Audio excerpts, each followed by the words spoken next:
Welcome back students. हम direct indirect continue कर रहे थे। डायरेक्ट इनडायरेक्ट में हम फर्स्ट वीडियो में हमने बेसिक रूल्स क्या होते हैं डायरेक्ट इनडायरेक्ट के ये पढ़ा था। देन फिर हम आ गए थे टेंस के अकॉर्डिंग चेंजेस पे कि टेंस के अकॉर्डिंग किस किस तरह से डायरेक्ट इनडायरेक्ट में चेंजेस होते हैं।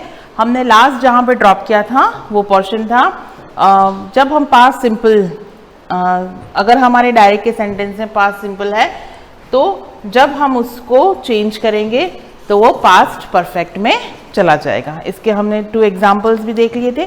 आज हम वहीं से नेक्स्ट हमारा जो रहेगा रूल वहीं से हम कंटिन्यू करते हैं। तो हमारा नेक्स्ट रूल जो है वो है पास्ट कंटिन्यूस अगर है तो पास्ट परफेक्ट कंटिन्यूस में वो चेंज होगा।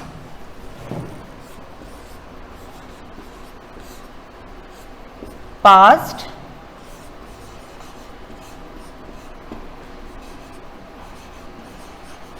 कंटिन्यूस अगर है तो वो चेंज होगा पास्ट परफेक्ट कंटिन्यूस में। पास्ट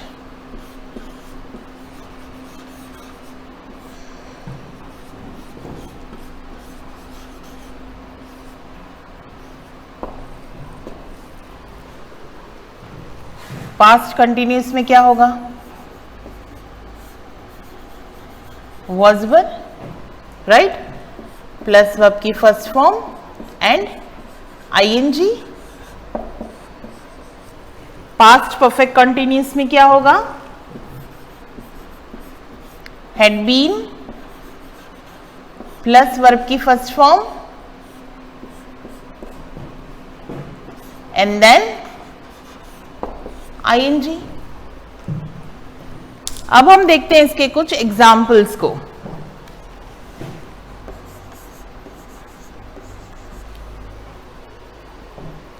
He said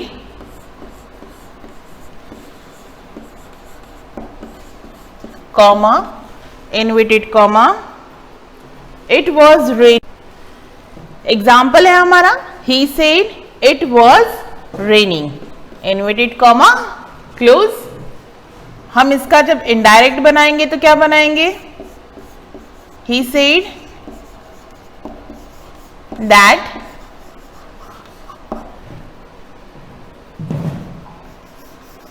it, अब यहां पे है was वर्ब की फर्स्ट फॉर्म ing तो हमें क्या लगाना है? had been प्लस वर्ब की फर्स्ट फॉर्म ing तो it had been raining।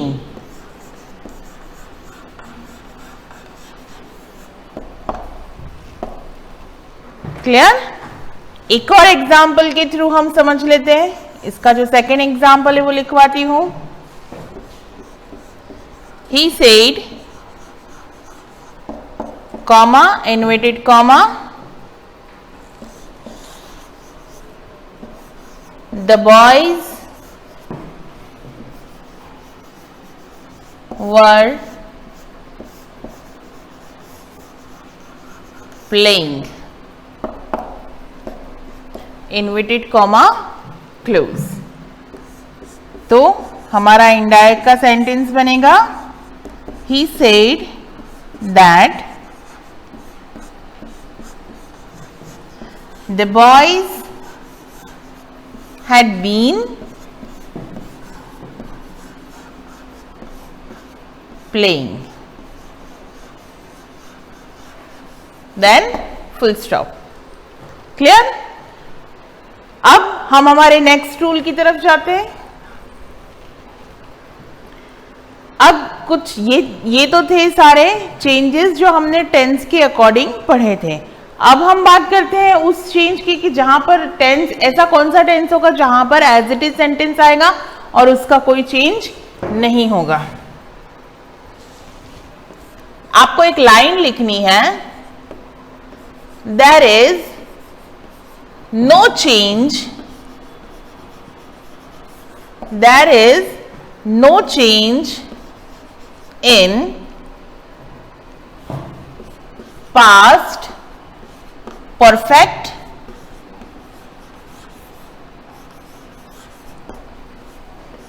and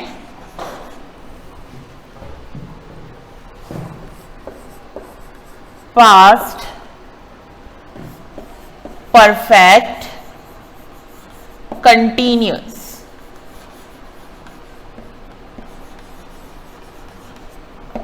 yes, अब यहां पर याद रखने जैसा कुछ भी नहीं है, बात सिर्फ इतनी सी है कि जब हमने प्रेजेंट टेंस हमारे डायरेक्ट के सेंटेंस में था तो हमने उसका पास्ट फॉर्म बनाया, राइट। फिर पास्ट सिंपल आया, फिर पास्ट कंटिन्यूअस आया। पास्ट सिंपल आया तो हमने पास्ट परफेक्ट बना दिया, पास्ट कंटिन्यूअस आया तो हमने पास्ट परफेक्ट कंटिन्यूअस बना दिया। अब ये बचते हैं ये दो tense, past perfect and past perfect continuous. तो इनको हम क्यों कौन से टेंस में जाके चेंज करेंगे? इनका पास्ट फॉर्म तो कुछ होता नहीं है, पास्ट फॉर्म के लास्ट टू टेंस है ये, तो इनके सेंटेंसेस में कोई चेंज नहीं होगा। इसके भी मैं एग्जाम्पल बता देती हूं ताकि आपको कोई कंफ्यूजन नहीं रहे। He said, comma, inverted comma, Ram had gone there. There is no change in the sentence. He said that Ram had gone there. देखिए टेंस के अकॉर्डिंग जो हम चेंज कर रहे थे, यहां पर हमने कुछ चेंज नहीं किया, सिर्फ सेंटेंस में हमें कंजक्शन दैट लगाना था वो लगा दिया, कॉमा इनवर्टेड कॉमा हटा दिए और हमने एंड में जो हमारा फुल स्टॉप लगता है वो एज इट इज लगा दिया। एक और हम इसका सेंटेंस देख लेते हैं।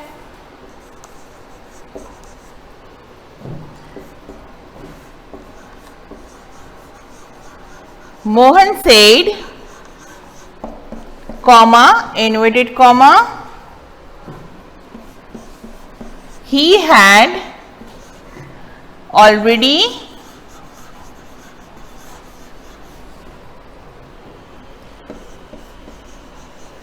done the work। बनाइए क्या बनता है? Mohan said that he had already done the work, comma और इंडेड कॉमा ही हटाना है। इसका आंसर आपके लिए मैं यहां पर छोड़ रही हूं, ये आपको फील करना है, राइट। अब हम आते हैं नेक्स्ट रूल की तरफ। अब ये आता है change according to modals. Change according to modals. Modals आपने सुन रखे हैं, क्या क्या होते हैं मॉडल्स। अब कौन कौन से मॉडल कहां कहां चेंज होंगे, ठीक है। हम किनको चेंज कर सकते हैं? कैन को कुड में चेंज कर देंगे, शैल को शुड में चेंज कर देंगे, विल को वुड में चेंज कर देंगे,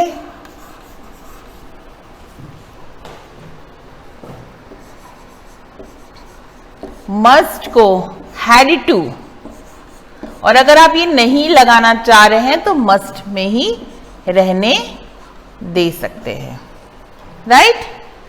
अब कौन कौन से चेंज नहीं होंगे? सपोज कि आपके सेंटेंस में ऑलरेडी वुड आ गया है, शुड आ गया है, कुड आ गया है, तो इनको हम कहां चेंज करेंगे? इसमें कोई भी चेंज नहीं होगा। तो यहां पर मैं फिर से एक लाइन लिख देती हूं, there is no change in would, might, could, should और ought to। यहां पर एक और चीज मैंने मिस कर दी थी, वो था मे को हम चेंज करेंगे माइट में। क्लियर? अब ये जितनी भी चीजें मैं लिखवा रही हूं ये नोटबुक्स में आपके होनी चाहिए, क्योंकि जब भी मेरे हाथ में आपकी ग्रामर की नोटबुक्स आएगी तो ये जितने भी नोट्स मैंने आपको लिखवाए हैं मैं आपकी नोटबुक में properly line to line check करूंगी। इसलिए यहां पर ये स्ट्रिक्टली इंस्ट्रक्शन है कि जितने भी नोट्स आपको लिखवाए जा रहे हैं यहाँ से ग्रामर के, वो सारे ही आपको आपकी नोटबुक में करने हैं। होप सो कि ये उतार लिया होगा। हम इसके कुछ एग्जाम्पल्स यहाँ पर देख लेते हैं ताकि ये चीज भी आपको क्लियर हो जाए। He said, comma, inverted comma, Hari can do that work.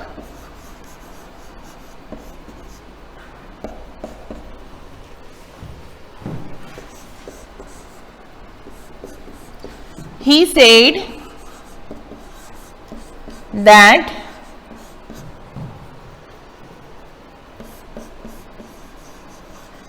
Hari could do that work. Clear? हमने क्या था कि कैन को कुड में चेंज करना था और कोई चेंज नहीं। यहाँ पे जो नॉर्मल चेंजेस है कि कॉमा इंडेड कॉमा हटा के कंजक्शन दैट लगाया, कैन को हमने कुड में चेंज किया। फर्स्ट फॉर्म उसके पीछे भी आती है, फर्स्ट फॉर्म इसके पीछे भी आती है और एज इट इज हमारा सेंटेंस लिखा। हम कुछ और एग्जांपल्स देख लेते हैं इसके।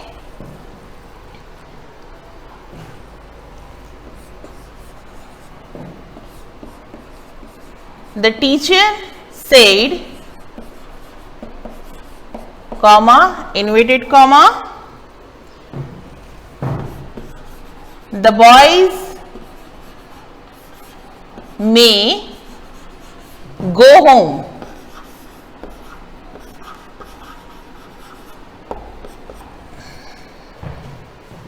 क्या बनेगा इसका? The teacher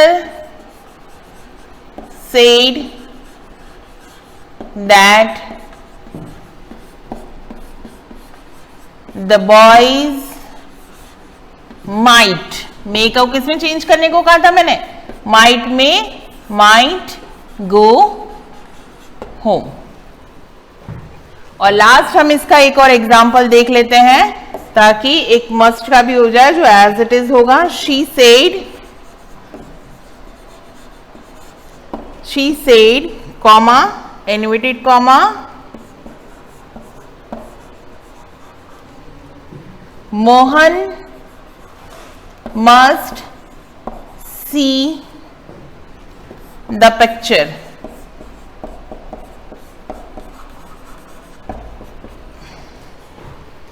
अब हम चाहें तो मैंने मस्ट में अगर आपको चार्ट अभी तक याद है आपने उतार रखा है तो ये ध्यान होगा कि मैंने कहा था मस्ट को हम 2 चीजों में चेंज करते हैं, या तो एज इट इज रहने देते हैं या फिर हैड टू कर देते हैं। शी सेड मोहन मस्ट या फिर had to see the picture. See the picture. Clear? ये आपके आज हमने जो पढ़ा उसको हम एक बार फिर से रिवाइज कर लेते हैं। हमने टेंस के अकॉर्डिंग देखा था कि पास्ट कंटिन्यूस जो होगा वो पास्ट परफेक्ट कंटिन्यूस में चेंज होगा। उसके भी एग्जांपल्स हमने देख लिए।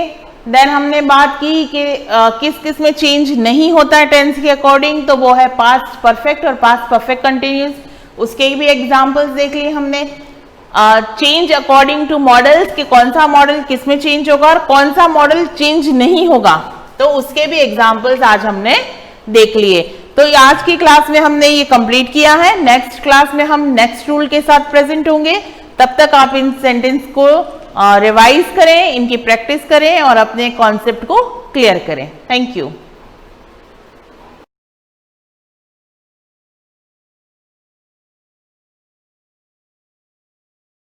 सुप्रभात विद्यार्थियों, आज हम नए प्रकरण जिसमें वाक्य विचार, वाक्य क्या है उसके बारे में, सबसे पहले वाक्य बनते किससे हैं, शब्द किससे बनते हैं, उसके बारे में थोड़ा नॉलेज ज्ञान होना जरूरी है।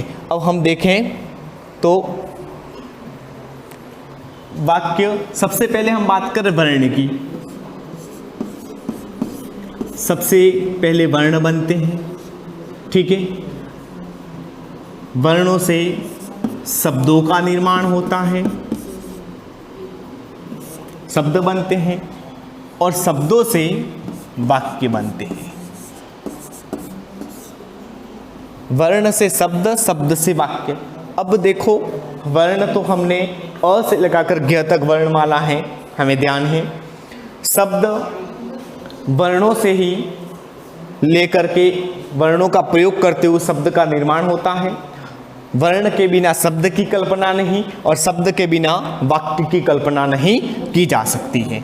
अब देखें तो वाक्य विचार में, तो वाक्य कैसा होना चाहिए? वाक्य की भी कुछ विशेषता होती है। वाक्य क्रमानुसार होना चाहिए, शब्द सार्थक होने चाहिए, ये सब जरूरी है, क्योंकि वाक्य का विन्यास अगर सही नहीं होता है, उनका क्रम सही नहीं होता है, तो भी अर्थ का अनर्थ हो जाता है, ठीक है। जैसे छत पर बच्चे खेल रहे हैं, ठीक है, तो छत है पर खेल रहे हैं, ऐसा वाक्य बना दिया जाए, क्रम का उलटफेर कर दिया जाए, तो भी वाक्य का सही अर्थ नहीं निकलता। अब वाक्य में वर्ण विचार में शब्द, शब्द से वाक्य, वाक्य शब्दों का वह क्रम होता है जिसका कोई न कोई अर्थ आए। जब वक्ता कोई बोलता है, जैसे मैं कुछ बोल रहा हूँ और आप सुन रहे हैं, अब मैं वक्ता हूँ, आप श्रोता हैं, मैं जो कुछ कह रहा हूँ वह आपके समझ में आएगा अगर मैं जो कहना चाह रहा हूँ उसका माध्यम वाक्य का विचार सार्थक है। अगर सार्थक नहीं होगा तो समझ में नहीं आएगा। ओके, ठीक है। तो आगे आप वाक्य विचार के बारे में अध्ययन करें। क्या है वाक्य विचार? अब देखें कि वाक्य विचार की बात करें तो वाक्य क्या है? अब वाक्य में वक्ता के अर्थ को पूर्ण रूप से स्पष्ट करने वाले शब्द समूह को वाक्य कहते हैं। वक्ता जो होता है अर्थात मैं, है ना, उत्तम पुरुष बोलने वाला, है ना, मध्यम पुरुष सुनने वाला, अन्य पुरुष जिसके बारे में बात की जाए। हम जानते हैं सर्वनाम में तीनों पुरुष हैं, है ना। तो उसी प्रकार वक्ता के अर्थ को पूर्ण रूप से स्पष्ट करने वाले शब्दों के समूह को वाक्य कहते हैं। अब भाषा की सबसे छोटी इकाई होती है, क्या है? वर्ण। वर्णों के सार्थक समूह से क्या निर्मित होते हैं? शब्द निर्मित होते हैं। वह हमने पहले ही बात की, वर्णों के बिना शब्द की कल्पना नहीं, शब्द के बिना वाक्य की कल्पना नहीं हो सकती है। तो और शब्दों के सार्थक समूह से बनते हैं वाक्य, क्योंकि सार्थक समूह नहीं होगा, है ना, तो उसका अर्थ स्पष्ट नहीं होगा।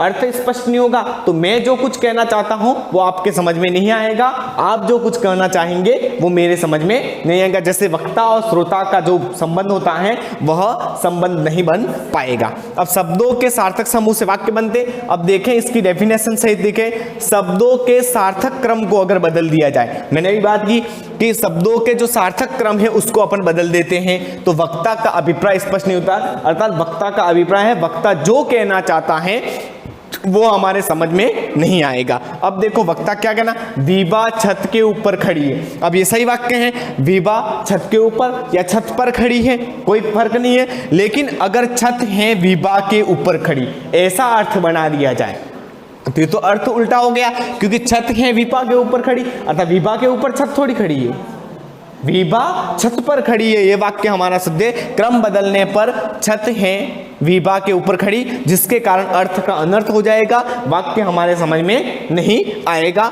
इस प्रकार शब्दों के सार्थक समूह को वाक्य कहते हैं। वाक्य में शब्दों की सार्थकता अति आवश्यक होती है, क्योंकि वाक्य में अगर शब्दों की सार्थकता नहीं होगी तो वाक्य पूर्ण नहीं होगा।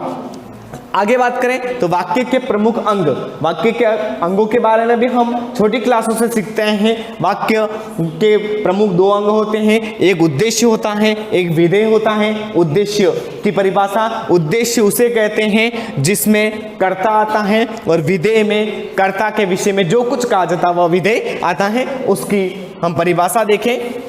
उद्देश्य, वाक्य में जिसके संबंध में कुछ कहा जाता है, वाक्य में जिसके संबंध में, अर्थात किसके संबंध में? कर्ता के संबंध में। जैसे मोहन विद्यालय जाता है, तो यहाँ पर मोहन जो वाक्य है, वह मोहन जो है कर्ता, वो हमारा क्या होगा, उद्देश्य। तो वाक्य में जिसके संबंध में कुछ कहा जाता है उसे उद्देश्य कहते हैं। वाक्य में कर्ता ही उद्देश्य होता है। हमें ध्यान रखना है कि वाक्य में कर्ता जो होता है वह हमारा उद्देश्य होता है, और कर्ता के विषय में जो काम दिया जाए क्या करता है, वो जो बचा हुआ वाक्य है वो हमारा विधेय होता है। वाक्य में जिसके संबंध में कुछ कहा जाता है उसे उद्देश्य कहते हैं। वाक्य में कर्ता उद्देश्य होता है। दादाजी ने पूजा की।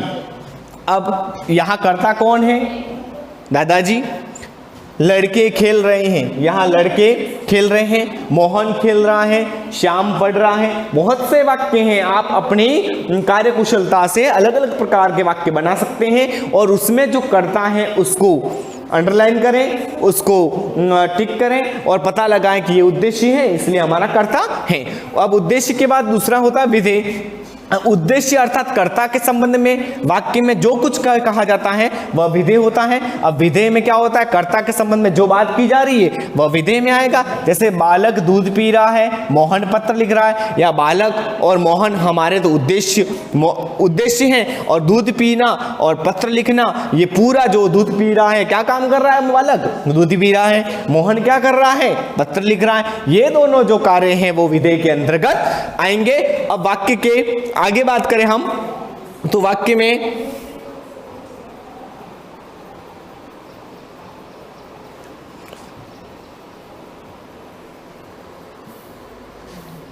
वाक्य के प्रमुख भेदों की बात करें। वाक्य के कितने भेद होते हैं, देखो वाक्य के भेद क्रिया के आधार पर होते हैं, अर्थ के आधार पर होते हैं और रचना के आधार पर होते हैं। क्रिया के आधार पर बात करें तो हम कृतवाच्य, कर्मवाच्य, भाववाच्य। अर्थ के आधार पर बात करें तो निषेधवाचक, प्रश्नवाचक, संबोधनवाचक, इस प्रकार बहुत से जो हैं उनका हम अध्ययन कल नेक्स्ट में करेंगे, लेकिन यहाँ क्रिया के आधार पर जो है उसका अध्ययन हम करते हैं। इसके बाद रचना के आधार पर सरल वाक्य, संयुक्त वाक्य, मिश्र वाक्य, ठीक है, इन तीनों का भी अध्ययन करेंगे। उसके लिए देखेंगे, पहले हम क्रिया के आधार पर वाक्यों की बात करें तो क्रिया के आधार पर, क्रिया के अनुसार वाक्य के 3 प्रकार होते हैं। तो क्रिया के आधार पर पहला कृतवाच्य। कृतवाच्य में, कर्तृवाच्य में क्या होता है, जब वाक्य में क्रिया का संबंध सीधा कर्ता से होता है। यहाँ मोस्ट सबसे महत्वपूर्ण बात यह है कि कर्तवाच्य में क्या है, कर्ता का मुख्य होगा, अर्थात सीधा कर्ता से संबंध होता है, और क्रिया के लिंग वचन कर्ता कारक के अनुसार प्रयोग होते हैं, उसे कृतवाच्य कहते हैं। देखो कर्ता कारक के अनुसार, कर्ता के अनुसार ही क्रिया चलेगी, यहाँ ये ध्यान रखना है। ऐसा नहीं कि कर्म के अनुसार जहां पर क्रिया चलती है वहां कर्मवाच्य में चला जाएगा, तो हमें यहाँ ध्यान रखना है। जैसे राम पुस्तक पढ़ रहा है, अब इस राम को अगर हम चाहे राम की जगह दूसरा नाम रमा लिख लें, सीता लिख लें, या कोई भी नाम लिख लें, तो राम को हटाने पर यहाँ पर जो क्रिया है उसमें परिवर्तन होगा, तो समझ लो कृतवाच्य। देखो राम पुस्तक पढ़ रहा है, यहाँ पर सीता लिख लिया जाए, कोई स्त्रीलिंग शब्द का प्रयोग कर लिया जाए तो राम की जगह सीता कर दें, सीता पुस्तक पढ़ रही है, ये रहा है लिखा है ना, अब रही है हो जाएगा, ठीक है। सुनीता गाना गा रही है, यहाँ स्त्रीलिंग शब्द है, अब इस कर्ता को अपन बदल दें, सुनीता की जगह श्याम लिख लें तो श्याम गाना गा रहा है, तो क्रिया में क्या हुआ, परिवर्तन हुआ, इसका मतलब कृतवाच्य, ठीक। अब दूसरा देखें कर्मवाच्य। कर्मवाच्य में क्या होता है, जब वाक्य में, है ना, जब वाक्य में क्रिया का संबंध कर्म से होता है, अर्थात क्रिया के लिंग वचन कर्ता के अनुसार न होकर कर्म के अनुसार होते हैं, उसे कर्मवाच्य कहा जाता है। अब कर्मवाच्य में हमने देखते हैं क्या हुआ कि कर्मवाच्य में जो क्रिया के लिंग वचन हैं जो कर्ता के अनुसार नहीं चलेंगे, कर्म के अनुसार चलेंगे। देखो अमन के द्वारा दूध पिया गया, है ना। अब यहां अमन कौन है, अमन की जगह हम बदल दें कि अमन की जगह कोई अन्य नाम ले, चित्रा नाम लिख लिया तो चित्रा के द्वारा दूध पिया गया, यहां कोई परिवर्तन हुआ नहीं हुआ।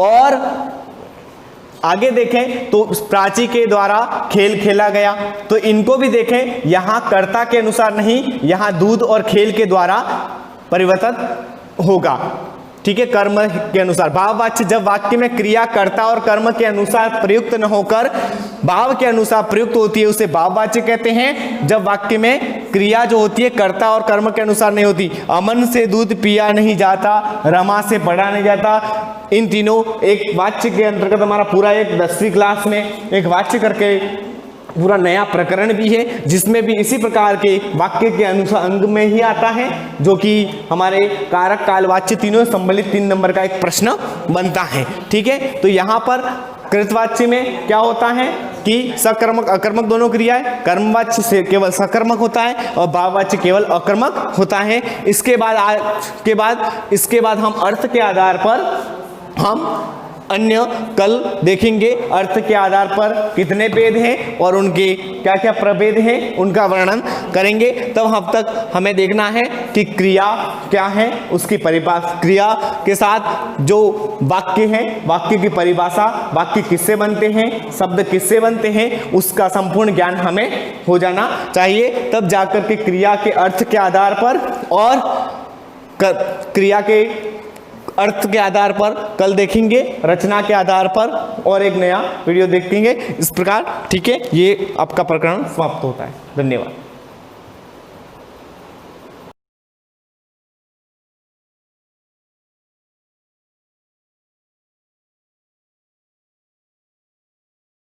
Hello student, good morning, welcome in class. आपको मैंने लास्ट टाइम इसमें क्वेश्चन नंबर 4 तक करवा दिए थे, जिसमें ये बताना था कि लिस्ट नंबर, ऐसा कौन सा लिस्ट नंबर है जो सब्ट्रैक्ट करने में वो परफेक्ट स्क्वायर बन जाए। तो ऐसे मैंने एक क्वेश्चन करवाया था, तो बाकी के आप ट्राई किए होंगे आपने और भी देख लेना। इसमें सब करने की ज़रूरत नहीं है, जैसे सिमिलर, जैसे 2, जैसे इसमें आपको 5 दे रखे हैं तो आप 2 करो, आप 3 करो, ठीक है। तो इसमें मैंने आपको होमवर्क देना भी रह गया था, तो इसमें आप 2nd और 4th वाला ट्राई करके देखना है, ठीक है। और नहीं आए तो आप क्वेरी कर सकते हो। क्लियर। आप क्वेश्चन, नेक्स्ट क्वेश्चन देखना 5। Find the least number which must be added to each of the following number so at get a perfect square, also find the square root of the perfect square as obtain. अब इसमें आपको ये बताना है कि ऐसा कौन सा नंबर, लिस्ट नंबर, पहले हमने सब्ट्रैक्ट किया था, अब हम क्या करेंगे, ऐड, कि हमें ऐसा कौन सा नंबर ऐड करना है जिससे ये परफेक्ट स्क्वायर बन जाए, और फिर उसका भी हमें रूट फाइंड करना है। क्लियर। तो जैसे मैं आपको फर्स्ट क्वेश्चन ही बता रही हूँ, 525 लिस्ट नंबर फाइंड करना है। क्वेश्चन नंबर है आपके 5। क्लियर। अब 505, वैसे तो आपको पता है कि ये is not perfect square, but हमें क्या नंबर ऐड करने, तो वो चीज़ हमें रूट क्या फाइंड करेंगे, हम डिवीज़न मेथड से इसको फाइंड करके ही चेक पता करेंगे, ठीक है। तो इसमें देखना 525, फर्स्ट हम क्या करेंगे, पैर हम बना देंगे इसके 2 ही लेंगे, क्योंकि 3 का तो 9 हो जाता है, तो यहाँ पर हो जाएगा, ये तो +4 हो गया, ठीक है। और यहाँ पर 2 2 ज़ा 4, 125। अब यहाँ पर 125 आ गया। अब यहाँ पर ऐसा क्या नंबर लेंगे, यहाँ पर आप 4 है तो यहाँ पर आप 5 से करके देखो, ठीक है। 4 को एक बार 4 से करके देखो कितना आता है, 16, और ये हो जाएगा 16 और एक 70, 176 हो रहा है। क्लियर। 176 है। अब यहाँ पर आप करके देखो 125 है, 43 से करके कितने हो जाएंगे, 43 से करके देखना है, तो ये हो जाएगा आपके 9 और 129, ये भी ज़्यादा हो रहा है। और 2 से करके देखोगे तो ये हो जाएगा आपके 84, और 5 से करके देखोगे, वैसे 4 से ज़्यादा हो रहा था, तो ये हो जाएगा आपके 225, तो ज़्यादा, वैसे जहाँ ज़्यादा हो गया था ना, तो इसका मीन्स क्या हो जाएगा, किससे करेंगे हम, 2 टाइम, तो ये ले लिया मैंने 2। अब यहाँ पर क्या हो जाएगा, 80, यहाँ पर 2 से कर दिया, तो यहाँ पर आ जाएगा आपके 84, और यहाँ पर प्लस करके लिख दो आप 4 और 4। क्लियर। अब यहाँ पर माइनस करना है आपको, 5 में से 4 1 और यहाँ 12 में से 8 माइनस करेंगे तो 4। अब यहाँ पर आ गया आपके 41। अब यहाँ पर अब जैसे आप क्या लोगे, कोई भी नंबर लोगे, कोई भी नंबर आप जैसे यहाँ पर 41 आ गया। अब यहाँ पर कोई पेयर तो है ही नहीं है, तो इसका मीन्स क्या हो गया, 41 आपके रिमाइंडर आ गया। अब हमें यहाँ पर क्या करना है, देखो जैसे यहाँ पर 22 का स्क्वायर, अब 22 है और यहाँ पर आपके 41 रिमाइंडर आ रहा है, तो 22 का स्क्वायर कितना होता है, 484। कितना होता है, 484। 22 का स्क्वायर कितना होता है, 484। अब यहाँ पर मैं 44 इसमें से लेस नहीं कर सकती, इसमें मैं क्या करूँगी, इसमें से मैं लेस नहीं करूँगी 41, क्योंकि हमें यहाँ पर सब्ट्रैक्ट नहीं करना है, यहाँ हमें ऐड करना है। तो यहाँ हम ऐड करने के लिए हम क्या करेंगे, इसका नेक्स्ट स्क्वायर ले लेंगे। क्या ले लेंगे हम, इसका नेक्स्ट। अब 23 का आपको यहाँ पर नेक्स्ट स्क्वायर लेना है। क्या लेना है,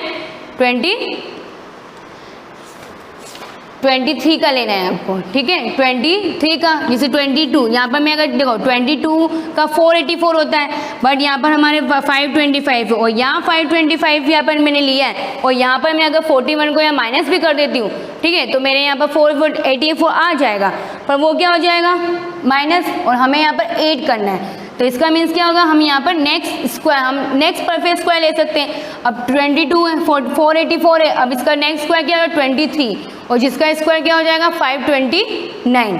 क्या हो जाएगा, 529। तो मैं इसको क्या करूँगी, इसमें 8 कर दूंगी नंबर। 8 तो कर सकते हैं क्योंकि इसमें 8 ही दे रखा है कि ऐसा कौन सा नंबर है जो हम इसमें 8 कर देंगे।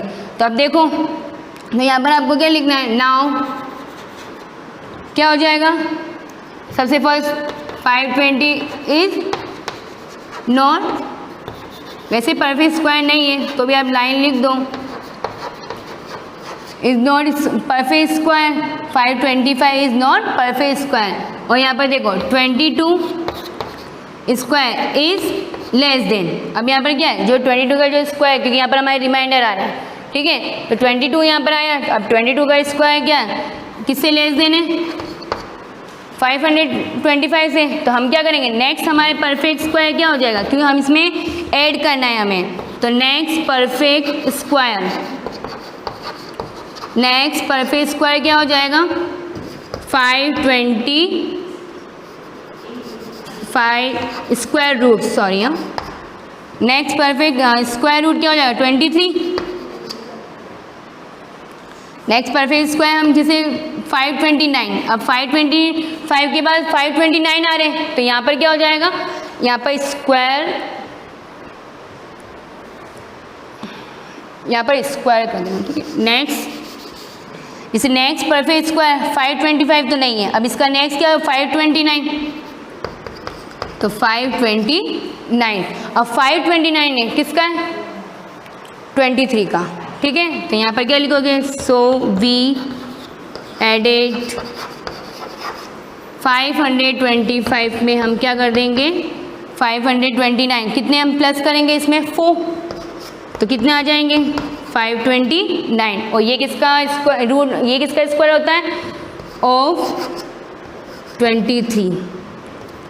यहाँ पर पूरी लाइन लिख दो आप तरीके से, 529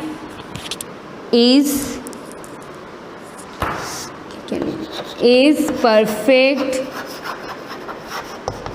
square of 23, ठीक है। तो इस टाइप से आपको, अब ये स्क्वायर 23 आ गया, 529, अब इसमें लिख देना कि सो स्मॉलेस्ट नंबर, अब हमने नंबर क्या ऐड किया था, 4, तो यहाँ पर नीचे एक लाइन और लिख देना कि सो लीस्ट नंबर इक्वल्स टू 4, क्योंकि हमने 4 ऐड किया तब जाके 529 हुआ, और 529 क्या हुआ, 23 का स्क्वायर है। क्लियर,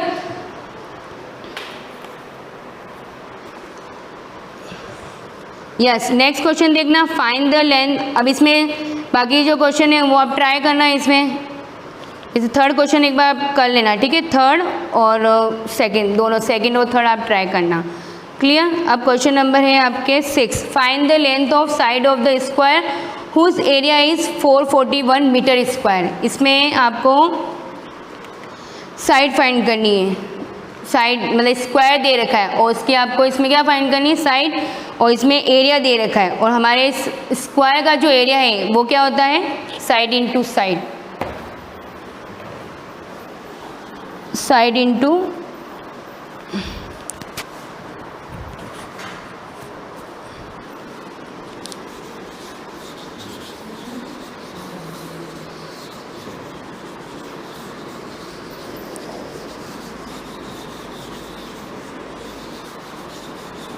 नेक्स्ट क्वेश्चन देखना है, इसमें आप सेकंड थर्ड कर लेना, ठीक है, ऐसे ही करना है। नेक्स्ट पर फिर स्क्वायर देख के उसमें बता देना है कि कितने ऐड करने हैं, ठीक है। अब नेक्स्ट क्वेश्चन यही है आपके कि इसमें स्क्वायर की साइड फाइंड करनी है और we not at side of the formula area of the square आपको दे रखा है इसमें 441, तो एरिया ऑफ स्क्वायर का फॉर्मूला क्या होता है, साइड इंटू साइड, तो उससे आप फाइंड कर लो। पहले इसको सिस्टमेटिक करना है, क्या दे रखा है गिवन में, area of square, question number है आपके ये 6, एरिया ऑफ स्क्वायर कितना दे रखा है 404 मीटर स्क्वायर, क्लियर। अब इसमें आपको क्या फाइंड करनी है, side, question mark, area of square, formula side square या साइड इंटू साइड कुछ भी लिख सकते हो, साइड स्क्वायर। अब क्या हो जाएगा, इक्वल में ले लेंगे, बताया था ना जो वैल्यू दे रखी, जिसे हमें एरिया दे रखा है, एरिया की वैल्यू दे रखी ना एरिया, तो हम क्या करेंगे, एरिया को इक्वल में ले लेंगे, ये चीज़ मैंने आपको बता रखी है, साइड स्क्वायर, और यहाँ पर इसके इक्वल में क्या आ जाएगा 441। अब एक चीज़ मैंने आपको बताई थी कि यहाँ पर हमें ओनली फॉर साइड की वैल्यू फाइंड करनी है, बिकॉज वी नो डैट कि all side are equal of square, clear. तो इसमें आपको क्या करना है, स्क्वायर दे रखा है और जैसे ही स्क्वायर यहाँ से मैं रिमूव करती हूँ तो यहाँ पर क्या आ जाएगा, रूट में आ जाएगा, बताया था ये चीज़ मैंने आपको।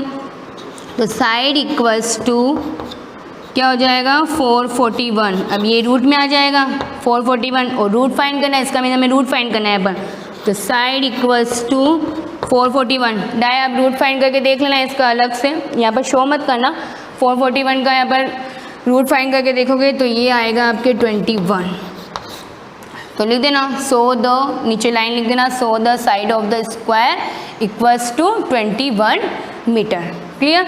ये आपके क्वेश्चन नंबर 6 कंप्लीट। ऐसे कुछ भी जैसे कभी एरिया फाइंड करने दे दें तो आपको स्टेप से इसका रूट फाइंड करके ही इसको करना है। यस, नेक्स्ट क्वेश्चन आपके देखना, question number 7, in the right triangle ABC B equals to 90। अब इसमें B इक्वल्स टू 90 इसका मीन राइट एंगल ट्रायंगल ही है, वैसे क्लियर लिख रखा है। अब B पर आपको ऐसे पॉइंट मतलब राइट एंगल ड्रॉ करना है जिसमें B पर 90 डिग्री होना चाहिए। अब इसमें AB equals to 6, BC equals to 8 और फाइंड AC। कैसे होगा, वही हाइपोटेनस वाला फॉर्मूला यूज़ करेंगे। क्वेश्चन नंबर आपके हैं 7,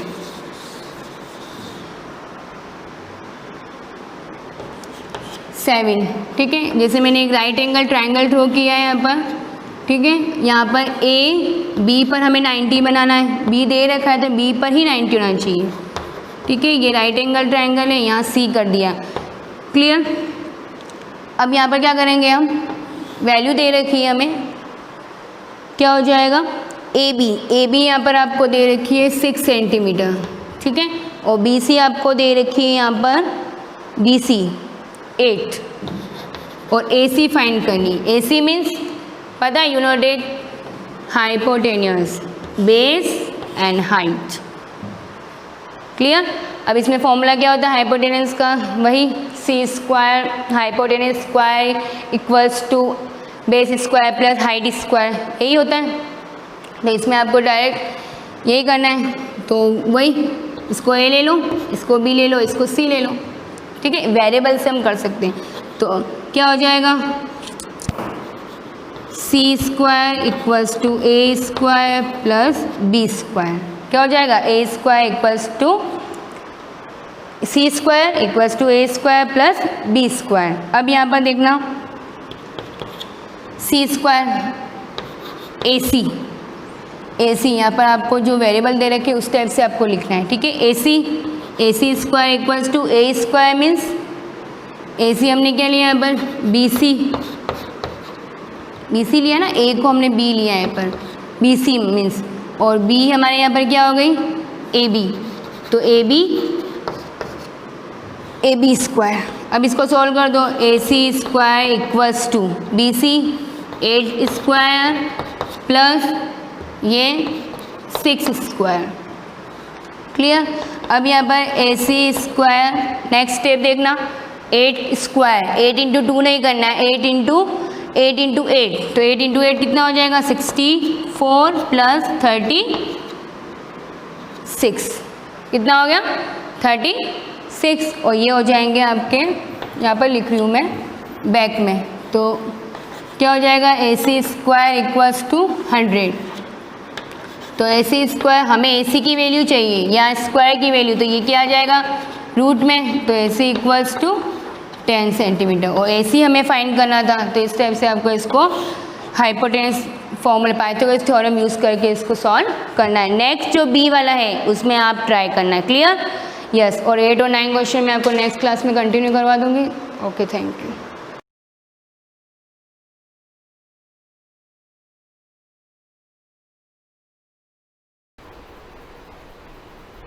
गुड मॉर्निंग स्टूडेंट्स। हम ज्योग्राफी के अंदर सेकंड चैप्टर पढ़ रहे थे, land, soil, water, natural vegetation and wild life. इसके अंदर अपने लैंड का जो पार्ट था वो पूरा फिनिश हो गया था। लास्ट जो हमने पढ़ा था वो सोइल के बारे में पढ़ा था, सोइल क्या होती है।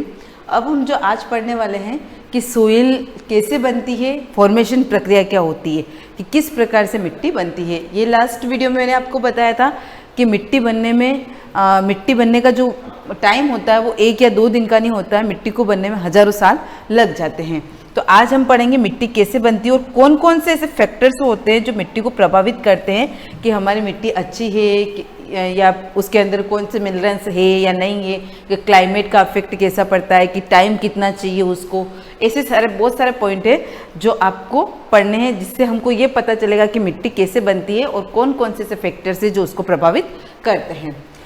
Factors of formation of soil दे रखा है। फैक्टर्स ऐसे तत्व जो मिट्टी के फॉर्मेशन यानी कि बनने की जो प्रक्रिया उसको प्रभावित करते हैं। There are various factor leading to the formation of soil. The various factors which led, first दे रखा है पेरेंट रॉक। पेरेंट रॉक का मतलब क्या होता है, मूल चट्टान कह सकते हो उसको अपन।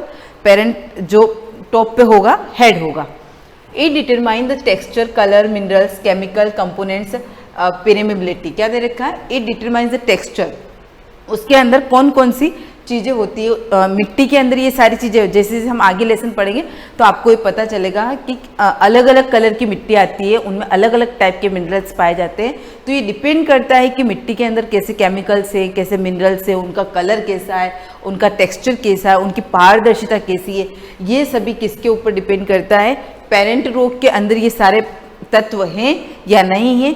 तो ये फॉर्मेशन जब होता है उसका, जब मिट्टी बनती है तो उसमें ये सारे चीज़ इन्वॉल्व होती है, ये सारे पॉइंट्स उसके अंदर होने चाहिए। अगर हम कहते हैं कि जैसे डेजर्ट मिट्टी के बारे में बात करते हैं अपन, तो उसके अंदर कोई अच्छे मिनरल्स नहीं पाए जाते, तो आप लोगों को अच्छे से पता है, हम ये डेजर्ट का लेसन पढ़ते हुए भी आए हैं कि वहाँ पर किसी भी प्रकार की अच्छी कृषि नहीं हो सकती। क्यों नहीं होती? क्योंकि उस मिट्टी में मिनरल्स नहीं पाए जाते, केमिकल्स नहीं पाए जाते, उसका कलर ब्राउन होता है, भूरा कलर होता है, तो वो उसके एग्रीकल्चर के लिए काम में नहीं आती है। तो ये किसके ऊपर डिपेंड करता है कि जो भी फैक्टर्स मिट्टी को बना रहे हैं, जो फॉर्मेशन की प्रक्रिया है उसके अंदर ये सारी चीज़ें कितनी मात्रा में होगी, कैसे होगी, तो ये सारी चीज़ें किसको प्रभावित करती है, फॉर्मेशन ऑफ सॉइल को प्रभावित करती हैं।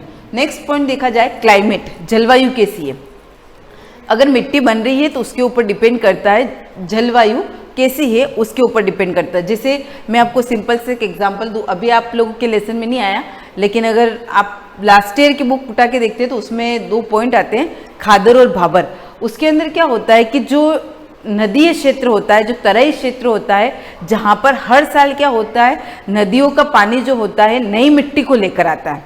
क्या होता है, नदी जब बारिश होती है तो नदियों के द्वारा जो नई मिट्टी आती है, अगर हम उसमें खेती करते हैं तो वो बहुत अच्छी खेती होती है और वो सभी फसलों के लिए अच्छी होती है। तो ये किसके ऊपर डिपेंड करता है, रेनफॉल के ऊपर, बारिश कितनी आ रही है, यानी कि पुरानी मिट्टी को बहा के ले जाता है और नई मिट्टी उसकी जगह पे आ जाती है। तो टेम्परेचर, तापमान के ऊपर डिपेंड करता है। Rainfall that affect rate of weathering and humus formation दे रखा है यहाँ पर, जो वेदर होता है उसके ऊपर डिपेंड करता है। ये किसको बनाने में, प्रोसेसिंग में काम आ रहा है, मिट्टी की जो फॉर्मेशन प्रक्रिया हो रही इसमें ये सारी चीज़ें होनी चाहिए। क्लाइमेट अच्छा होना चाहिए, टेम्परेचर अच्छा होना चाहिए, रेनफॉल अच्छी होनी चाहिए। ये सारी चीज़ें यहाँ पर मिट्टी की फॉर्मेशन को अफेक्ट करती है, प्रभावित करती है। अगर जहाँ पर बारिश नहीं होती है, कम बारिश होती है, तो वहाँ पर क्या होती है, पुरानी मिट्टी होती है।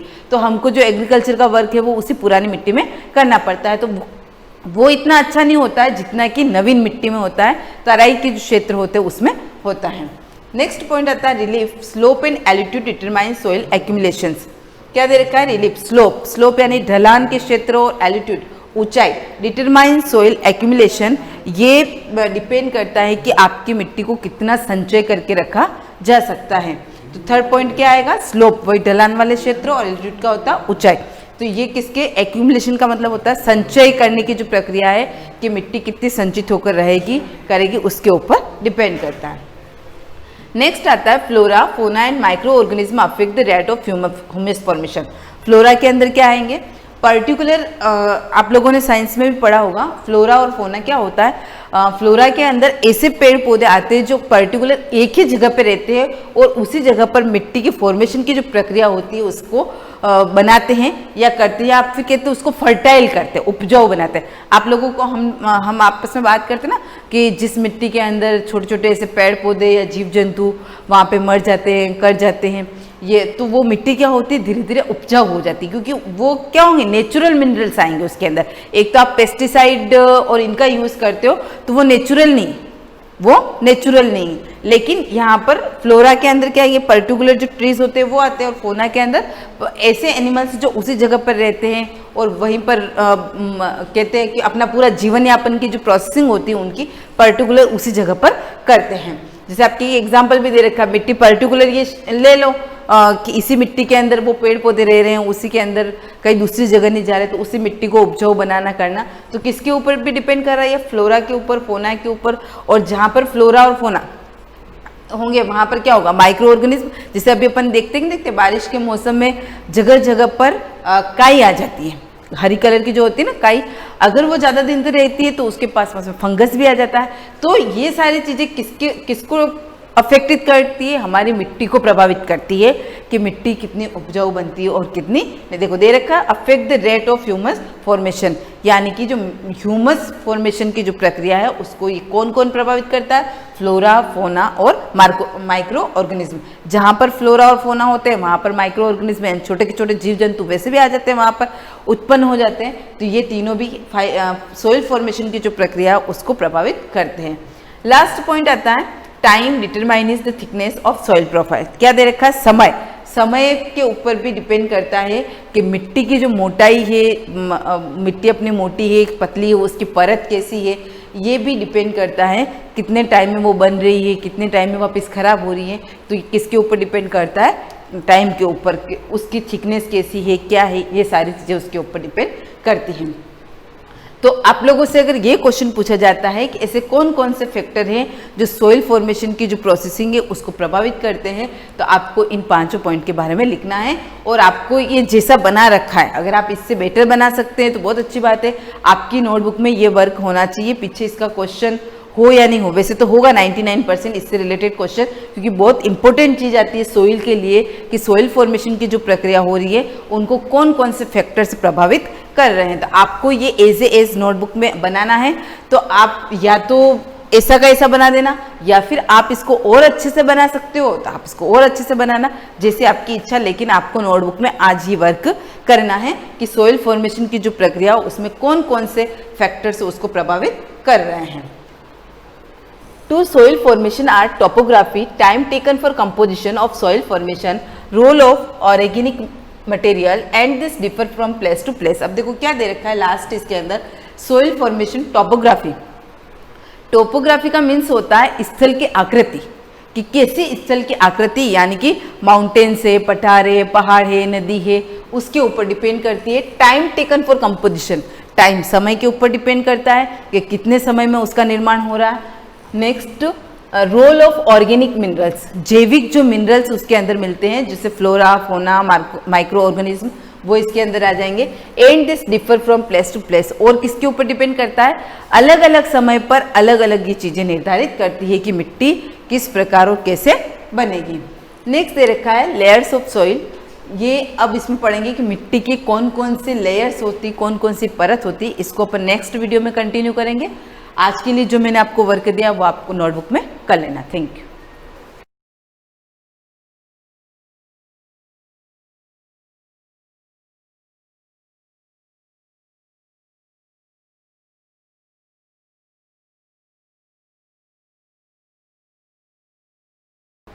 Good morning students, part 12 continue करेंगे। ये जो सेकेंड लेसन चल रहा है हमारा माइक्रो ऑर्गेनिज्म के बारे में, उसमें लास्ट हमने पढ़ा था डिजीज़ कॉजिंग माइक्रो ऑर्गेनिज्म यानी पैथोजन के बारे में छोड़ा था हमने।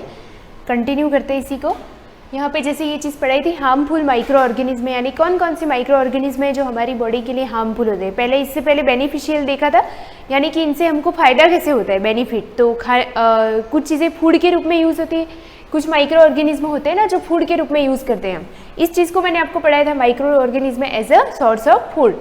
फिर हार्मफुल देखा था, हार्मफुल में हमने इस पैराग्राफ को छोड़ा था, इसको मैंने एक्सप्लेन कर दिया था कि लुईस पास्चर ने सबसे पहले ये चीज़ बताई कि जर्म थ्योरी ऑफ डिजीज़, मतलब ये कि कोई भी डिजीज़ अगर आपको हो रही है, ह्यूमन बॉडी को, एनिमल बॉडी को, as well as plant body को, अगर उनमें किसी तरह की डिजीज़ क्रिएट होती है तो कहीं ना कहीं उस डिजीज़ क्रिएशन का सोर्स जो होता है या पैथोजन जो होता है वो एक होता है माइक्रो ऑर्गेनिज्म। उसके बाद मैं ये कंटिन्यू करूँगी कि causing micro organism in human में डिजीज़ जो होती है वो कैसे होती है। Pathogen enters our body through the air we breathe, the water we drink और द फूड वी ईट। मतलब ये कि पैथोजन जो होते हैं डिजीज़ फैलाने वाले, ये हमारी बॉडी में कहीं से भी एंटर कर सकते हैं। एयर जो हम ब्रीथ कर रहे हैं, खाना हम जो खा रहे हैं और पानी जो हम पी रहे हैं, कहीं से भी डिजीज़ कॉजिंग माइक्रो ऑर्गेनिज्म आपकी बॉडी में, हमारी बॉडी में एंटर कर सकता है।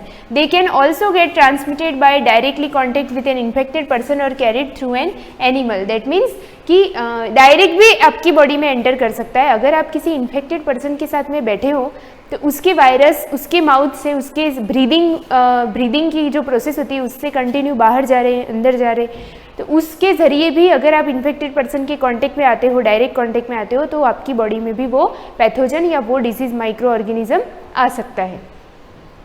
Diseases caused by microorganism are communicable, यानी कि वो जो आपकी बॉडी में फैल सकता है, आपकी बॉडी में आ सकता है, फिर आने के बाद वापस डिजीज़ क्रिएट कर सकता है, उसको बोलते हैं कम्युनिकेबल और इन्फेक्शियस डिजीज़। इन्फेक्शियस यानी वही इन्फेक्शन, संक्रमण रोग जो होते हैं वो होते हैं। Communicable disease are those which are passed on from an infected person to a healthy person. Communicable disease वो होती है जो एक हेल्दी पर्सन से जो एक इन्फेक्टेड पर्सन से हेल्दी पर्सन में ट्रांसमिटेड हो जाती है through air, water, food, insect and physical contact. किस किस के जरिए वो पहुंच सकती है? तो एयर से, वाटर से, फूड से, इंसेक्ट से एंड अदर फिजिकल कॉन्टेक्ट। हम किसी पर्सन के फिजिकल कॉन्टेक्ट में आते हैं तो उसकी बॉडी के माइक्रो ऑर्गेनिज्म लाइक वायरस हमारी बॉडी में फैल सकते हैं। ये जो चैप्टर आपका आया है पूरी तरह से आप इसको अच्छे से डिटेल में समझ सकते हो, क्योंकि अभी जो हमारी सिचुएशन बन रही है, प्रेजेंट जो सिचुएशन चल रही है वो इसी के बेस पे चल रहा है। हमारा जो स्कूल बंद हो गया है, इतना बड़ा इफेक्ट पड़ा है हमारे स्कूल पे, आप लोग घर बैठ के पढ़ाई कर रहे हो, तो वो इसी वजह से पड़ा है ना। वायरस जो है उसने कितना ज़्यादा फैल के रखा है, मतलब उसने एक पर्सन से कितने पर्सन, दुनिया में कितने लोग इससे अफेक्टेड हो गए, जो इन्फेक्टेड हो गए बोल सकते हैं। तो ये चीज़ आपको इजीली समझ में आ सकती है अभी। Person to healthy person through air, water, food, insect, physical contact. किसी भी चीज़ के जरिए वो आपसे फैल सकता है ना, इसीलिए हम मास्क का रेगुलर यूज़ कर रहे हैं। हम किसी भी चीज़ को टच कर रहे हैं तो बार बार सैनिटाइजर, हैंड वॉश इनका यूज़ क्यों कर रहे हैं? क्योंकि इन सारी चीज़ों के जरिए माइक्रो ऑर्गेनिज्म हमारी बॉडी में एंटर कर सकता है, सिर्फ वायरस ही नहीं, सारे micro organism. Example of communicable disease cholera, tuberculosis end TB, common cold, सर्दी खांसी जो नॉर्मली किसी को एक घर में होता है तो सारे लोगों को उससे अफेक्ट होता है। Chicken pox, measles, anthrax and malaria, ये सारी कौन सी डिजीज़ है जो कम्युनिकेबल है, यानी इन्फेक्शियस, यानी एक पर्सन में है अगर तो वो दूसरे पर्सन में ट्रांसमिटेड हो सकती है। स्प्रेड थ्रू एयर, एयर से कौन कौन सी होती है, फिर पढ़ेंगे स्प्रेड थ्रू कैरियर्स, यानी दूसरों के जरिए कैसे फैलता है, एयर से कैसे फैलता है। Common cold for example spread through air, common cold जो होता है वो एयर से फैलता है, मतलब ये कि कोई अगर ओपनली एयर में स्नीजिंग कर रहा है, कफिंग कर रहा है, तो उसके वायरस एयर में आ गए, वही एयर हम ले रहे हैं, तो इस तरह से तो बहुत ज़्यादा कम्युनिकेशन हो सकता है। Spread to air when an infected person suffering from common cold sneeze find droplets of moisture carrying thousand of viruses, है ना, लिखा हुआ है, ये चीज़ आपको पता भी है कि एक जिसको कॉमन कोल्ड या फ्लू हुआ है, अगर वो स्नीजिंग या कफिंग नॉर्मली एयर में करता है, तो अगर एयर में वो ओपनली कर रहा है ना, तो ओपनली करने से उससे क्या हो गया, fine droplets of moisture carrying thousand of viruses, मतलब ये कि एयर में जो ह्यूमिडिटी का अमाउंट होता है, water amount present in air, तो वो वाटर अमाउंट एक बार में थाउजेंड ऑफ वायरस को कैरी करके पूरे हवा में घुमाता रहता है, स्प्रेड इन द एयर। तो एयर एक बहुत ही अच्छा मीडियम है वायरस को फैलने के लिए। द वायरस में enter the body of healthy person while breathing, और फिर जब भी हम वो एयर लेंगे हमारी बॉडी में वो एंटर कर जाएगा। स्प्रेड थ्रू कैरियर्स, कैरियर्स के थ्रू कैसे फैलता है ना, मतलब एक चीज़ के जरिए दूसरे पर्सन में कैसे आ रहा है। तो सबसे बड़ा इंसेक्ट इसका एग्जाम्पल है, जैसे देखते हैं animals act as a carriers of disease, insect के साथ एनिमल भी इसके कैरियर हो सकते हैं। Disease carrying microbes, house fly, mosquito, cockroaches and rats are carrier of disease. इन सब चीज़ों को हमारे घर में हम अलाउ नहीं करते हैं ना, इनके लिए हम बैरियर्स लगाते हैं, ऐसी वायर गेज, ऐसे नेट लगाते हैं, ऐसे विंडोज़ को इस तरह से मॉस्किटो वो करते हैं ताकि हमारे घर के अंदर कोई भी हाउस फ्लाई, मॉस्किटो, रैट वगैरह ये चीज़ें नहीं आए, कॉकरोचेस। और ये क्यों नहीं आए, क्योंकि ये क्या होते हैं हमारे लिए डिजीज़ कैरियर होते हैं, मतलब डायरेक्टली ये हमको नुकसान नहीं पहुंचा रहे। हो सकता है एक मच्छर हमारे घर में घूम भी रहा है तो वो कुछ नहीं करेगा, बट उससे सबसे बड़ा ये है कि वो जो होता है वो एक प्रोटोजोआ को कैरी करके हमारे घर में लेके आता है, मतलब उसके सलाइवा में, मॉस्किटो की सलाइवा में ऐसे प्रोटोजोआ होते हैं, क्योंकि वो गंदे पानी में सर्वाइव करते हैं, तो वहाँ से वो ऐसे माइक्रो ऑर्गेनिज्म को लेकर आते हैं और आकर हमारे फूड पे, और डायरेक्ट अगर हमें काट रहे हैं तो उनके सलाइवा के थ्रू वो वायरस या वो बैक्टीरिया या वो प्रोटोजोआ हमारी बॉडी के अंदर इंजेक्ट हो जाता है। और आगे डिजीज समझ में आ जाएगा, इसका पूरा एग्जाम्पल दे रखा है एक मॉस्किटो का नेक्स्ट पेज पे। The fly sit on the garbage, यहाँ पे दे रखा है house fly are the most common among all the disease carrier. House fly जो होती है मक्खी, वो सबसे ज़्यादा कॉमन डिजीज फैलाती है, क्योंकि वो हमारे हर चीज़ पर बैठती है ना, हम उसको कंट्रोल नहीं कर सकते, वो हमारे फूड मटेरियल पे भी बैठती है, वो हमारी अदर थिंग्स पे भी बैठती है। The flies seeds on garbage and animal excreta, flies कहाँ से आती है हमें कुछ भी अनुमान नहीं होता है, वो सबसे पहले किसी गार्बेज यानी किसी वेस्ट मटेरियल पे बैठती है, एनिमल एक्सक्रीटा पे आती है। Pathogen stick to their bodies, वहाँ के पैथोजन, वहाँ के माइक्रो ऑर्गेनिज्म गंदी चीज़ों से उनकी बॉडी पर स्टिक हो जाते हैं, वो आकर हमारे फूड पे बैठते हैं और अपने देखा ही होगा आपने, एक हाउस फ्लाई जब हमारे फूड पार्टिकल पे या किसी भी पार्टिकल पे बैठती है तो वो वहाँ बैठ के वो अपने जो पैर होते हैं, लेग्स होते हैं, उनको रब करती है, तो ऑब्वियसली रब करने से वहाँ के माइक्रो ऑर्गेनिज्म हमारे फूड पार्टिकल पे आ जाएंगे। When this fly sits on uncovered food, they may transfer the pathogen. अगर अनकवर्ड फूड, इसीलिए कहते हैं कि अगर मक्खियाँ है तो वहाँ पर अपने खाने की चीज़ों को ढक के रखना चाहिए। अनकवर्ड होगा तो वो क्या करेगा, फूड पार्टिकल के डायरेक्ट कांटेक्ट में आएगा और वो फूड अगर हम खाएंगे तो कॉलेरा, डायरिया कुछ भी हो सकता है। Whoever eats the contaminated food, contaminated means impure food, impure मतलब जिस पे हाउस फ्लाई ने सीट किया हो, है ना, बैठा हो, और फिर वो फूड अगर हम खा रहे हैं तो ऐसा फूड इम्प्योर की जगह हम उसको क्या बोलेंगे, contaminated. Impure food is likely to get sick, so it is advisable to, मतलब ये कि अगर ऐसे फूड को आप खाते हो तो आप बीमार हो जाओगे, है ना, सिक हो जाओगे। एडवाइजली, इसीलिए एडवाइस किया जाता है कि जिस फूड पे वो बैठ रहा है उसे हमें नहीं खाना चाहिए। ऑलवेज कीप फूड कवर्ड, हमारे फूड को हमेशा हमें कवर्ड रखना चाहिए। Avoid consuming uncovered food items of food, हम जैसे पहले तो अभी तो पॉसिबल ही नहीं है किसी फेयर में जाना, उसका कुछ खाना, हमें पता है ना, अभी भी कुछ लोग बाहर जाके खा रहे हैं, अभी पूरा लॉकडाउन खुल गया है तो आप देख ही रहे हो सब लोग बाहर जाके आराम से खा रहे हैं, लेकिन हमें नहीं खाना है। यहाँ पे भी लिखा है avoid consuming uncovered items of food, जो भी फूड आइटम अगर अनकवर्ड रहता है तो आपको उसको नहीं खाना चाहिए, आपको उसे अवॉइड करना चाहिए।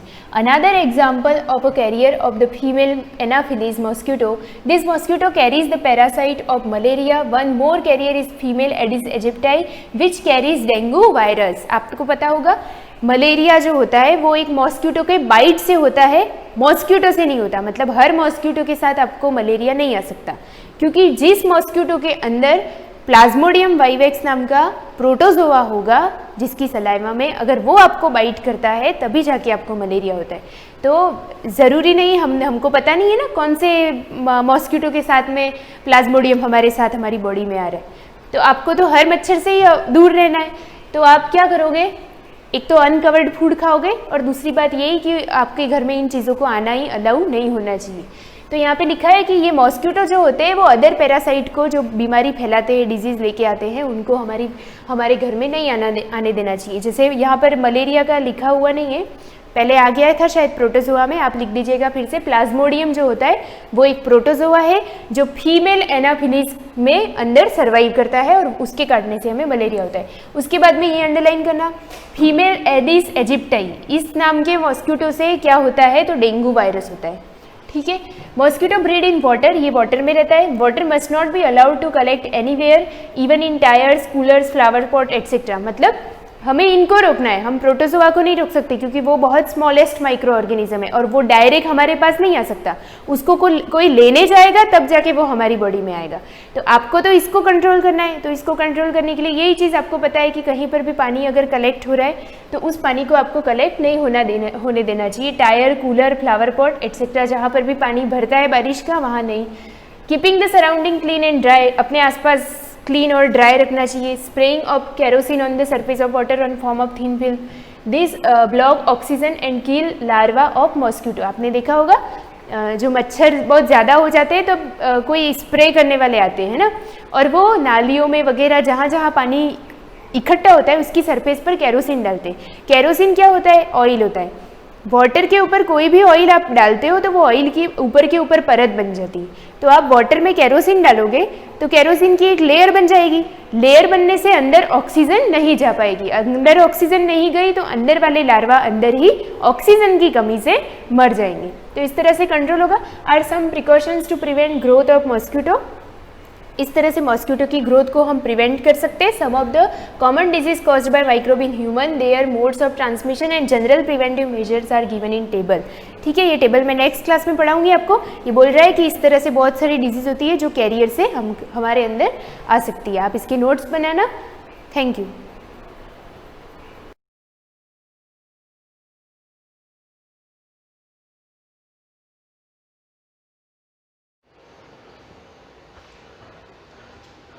Good morning. धातु अधातु के रासायनिक गुणों के बारे में पढ़ रहे थे। धातु और अधातु, ऑक्सीजन से अभिक्रिया, जल से अभिक्रिया के बारे में पढ़े थे। आज हम धातु अधातु के अम्लों से अभिक्रिया के बारे में पढ़ेंगे। एक क्रियाकलाप दे रखा है आपके सामने है। धातु और अधातु के नमूने पृथक परख नलियों में लीजिए। अलग अलग परख नलियों में आप धातु और अधातु के कुछ नमूने इकट्ठे कर लीजिए। उन्हें A, B, C, D, E और F से चिन्हित कर दीजिए। ड्रॉपर की सहायता से प्रत्येक परख नली में एक एक करके 5 ml तनु हाइड्रोक्लोरिक अम्ल डालिए। तनु का मतलब पानी मिक्स, जल की मात्रा होनी चाहिए ना। तो 5 ml तनु हाइड्रोक्लोरिक अम्ल डालना है। अभिक्रिया का सावधानी पूर्वक परीक्षण करिए। यदि ठंडे विलयन में कोई अभिक्रिया नहीं होती, यानी कि उसके अंदर अगर कोई अभिक्रिया नहीं होती तो परख नली को हल्का गर्म कीजिए। अगर उसके अंदर कोई अभिक्रिया नहीं होगी तो हम क्या करना पड़ेगा, हमें थोड़ा सा उसको गर्म करना पड़ेगा। प्रत्येक परख नली के मुंह के पास एक जलती हुई माचिस की तीली लाइए। यही क्रियाकलाप तनु हाइड्रोक्लोरिक अम्ल के स्थान पर तनु सल्फ्यूरिक अम्ल लेकर दोहराइए। यानी कि हमको पहले तनु हाइड्रोक्लोरिक अम्ल के साथ में क्रिया कर रहे थे और प्रत्येक परख नली के ऊपर आपको जलती हुई माचिस की तीली लेकर जानी है। क्या देखते हैं हम क्या धातु और अधातु अम्लों से भिन्न प्रकार से अभिक्रिया करते? परखनियों के मुंह के पास जलती हुई माचिस की तीली लाने पर कुछ में पॉप ध्वनि क्यों उत्पन्न होती? ये पॉप ध्वनि हाइड्रोजन गैस को प्रदर्शित करती है। यानी कि जैसे ही हम अगर माचिस की तीली उस परखनली के मुंह पर ले जाएंगे तो एक पॉप ध्वनि उत्पन्न होगी, एक आवाज आएगी पॉप करके। आपने पाया होगा कि अधातु, जो अधातु है, सामान्यतः अम्लों से अभिक्रिया नहीं करते। अधातु अम्ल के साथ में अभिक्रिया नहीं करते, परंतु धातु अम्लों से अभिक्रिया करके हाइड्रोजन गैस उत्पन्न करते हैं जो पॉप ध्वनि के साथ जलती है। अधातु अम्लों के साथ अभिक्रिया नहीं करते हैं, परंतु धातु अम्लों के साथ अभिक्रिया करके पॉप ध्वनि के साथ में हाइड्रोजन गैस उत्पन्न करते हैं। आपने देखा कि कॉपर तनु हाइड्रोक्लोरिक अम्ल से गर्म करने पर भी अभिक्रिया नहीं करता, परंतु यह सल्फ्यूरिक अम्ल से अभिक्रिया कर लेता है। अभी हमने अम्ल से अभिक्रियाओं के बारे में पढ़ा था। अब देखो आप क्षारों से अभिक्रियाएं।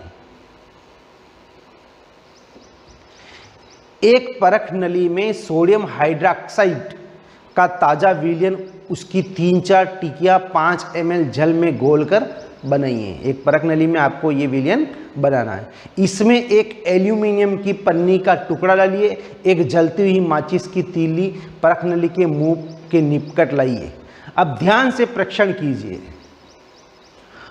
पॉप ध्वनि क्या दर्शाती है? वही, अगर पॉप ध्वनि उत्पन्न हुई इसका मतलब हाइड्रोजन गैस उत्पन्न होगी। पहले की तरह पॉप ध्वनि हाइड्रोजन गैस की उपस्थिति को दर्शाती है। धातु सोडियम हाइड्रोक्साइड से अभिक्रिया करके हाइड्रोजन गैस उत्पन्न करते हैं। अधातु क्षारों से अभिक्रिया जटिल है, यानी कि अधातु क्षारों से अभिक्रिया नहीं करते, अम्ल धातु करते हैं क्षारों से अभिक्रिया। आगे देखिए विस्थापन अभिक्रियाएं।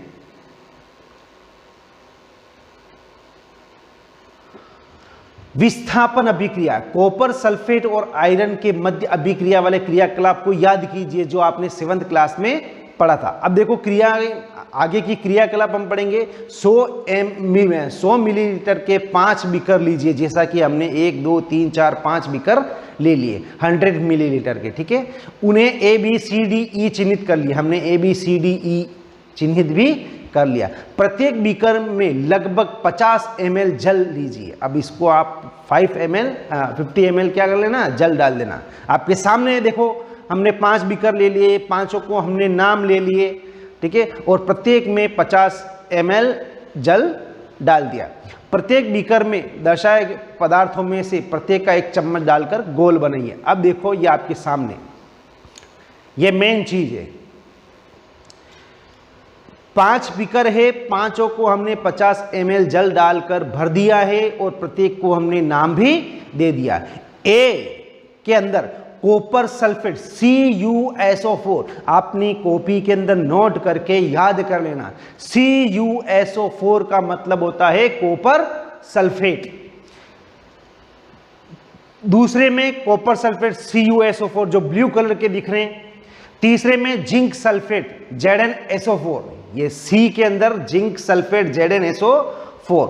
डी के अंदर आयरन सल्फेट FeSO4। ई के अंदर जिंक सल्फेट ZnSO4। ये हमने 5 बीकर ले लिए। अब देखो क्या करना है, फर्स्ट वापस आओ आप बीकर नंबर ए में, कॉपर सल्फेट है, उसके अंदर आप Zn का टुकड़ा जिंक मिलाइए। इसके अंदर हमने क्या मिलाया है, Zn, जिंक। दूसरे में लोहे की कील यानी कि Fe, आयरन मिलाया।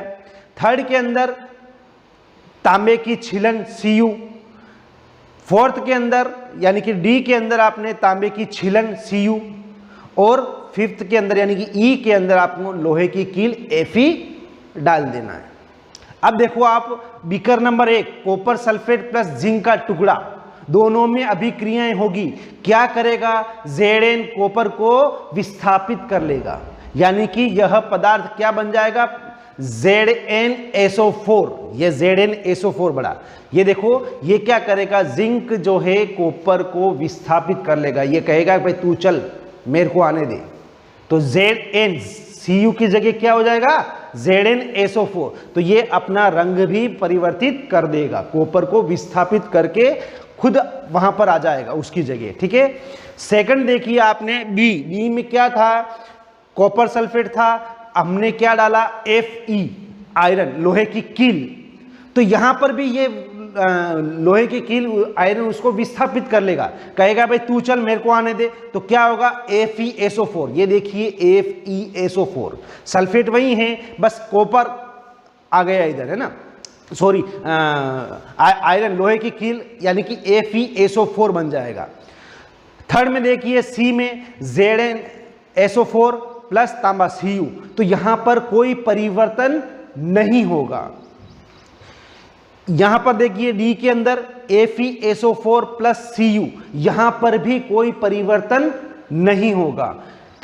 फिफ्थ में देखिए जिंक Zn और लोहे की कील Fe, यहां पर भी कोई परिवर्तन नहीं होगा। तो ये आप मेन ये रासायनिक समीकरण है, इसको अवश्य याद कर लीजिएगा। यहाँ जो फर्स्ट कॉपर सल्फेट और जिंक दोनों को मिलाने पर कॉपर विस्थापित होकर ZnSO4 बन जाएगा, यहाँ पर भी FeSO4 बन जाएगा। ये ZnSO4 के अंदर Cu मिलाने पर कोई परिवर्तन नहीं होगा, FeSO4 में Cu मिलाने पर कोई परिवर्तन नहीं होगा, ZnSO4 में Fe मिलाने पर कोई भी परिवर्तन नहीं होगा।